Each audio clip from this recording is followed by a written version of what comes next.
And what, may I ask, is your name? All right, everyone, put on your dancing shoes because we're going to talk about Ballerina. Taking place during the events of John Wick Chapter 3 Parabellum, Ballerina follows Eve Macarro, who is beginning her training in the assassin traditions of the Ruska Roma. A dedicated student, she trains feverishly awaiting her first assignment. But when she discovers the truth about her father's killer, Eve embarks on a mission to bring justice to her family, no matter the cost. Directed by Len Wiseman, Ballerina is an absolutely spectacular first cinematic spin-off from the John Wick universe. Although it takes a little while to really get going, the film builds with a crescendo to an explosive finale, which will absolutely leave you aghast. You're him. The one they call the Baba Yaga. Now, it's worth noting that part of the pros and cons of this film are actually its ties to the John Wick universe. This is a film that goes out of its way to make sure that you know where it fits in the timeline and that it is, in fact, well associated with these other characters. Cameos by Ian McShane, Angelica Houston, the late Lance Reddick, and of course Keanu Reeves have all been well established in trailers, as we find out that Eve's character is well embedded in the systems that we have known for some time. Do you like pajamas? I know a school where they teach dances.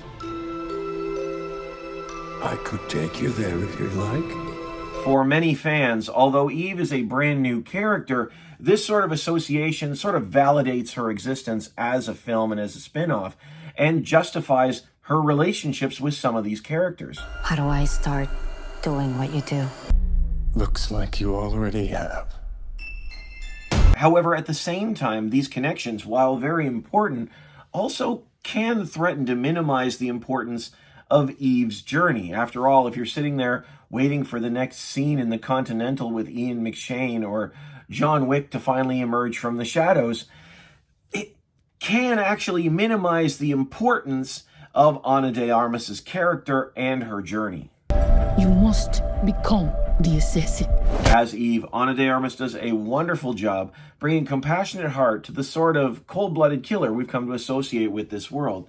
Having been raised as a child soldier herself, she recognizes this is a future that she wouldn't wish upon any youth, and does take opportunities to either keep them safe or free them where she can while she's on her revenge tour. However, at the same time, the film actually manages to sidestep certain motherly tropes that are often burdened to female action heroes. Without giving any spoilers, Eve is a character who does have empathy for these children, but never fully takes responsibility for them herself. Similar to the Baba Yaga himself, Eve is a character that prefers to do her talking with fists and gunplay rather than any lengthy dialogue. However, isn't that really the magic of this franchise?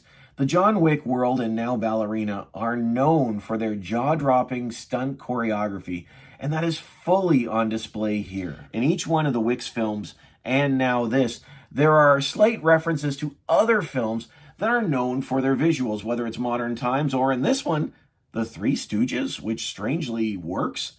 They're meant to remind the audience that we're here for the show and not just for the dialogue. And when Ballerina lets loose, it really lets loose. Given the opportunity, de Armas flies around the screen with feminine fury, turning everyday items into potential weapons. Trust me, you will not look at a pair of figure skates quite the same way again.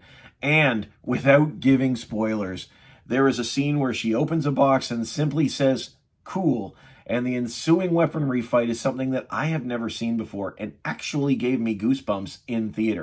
This isn't done until they're dead. And that's really what we're going to the theater to see in these films. It's what makes them such a great cinematic experience.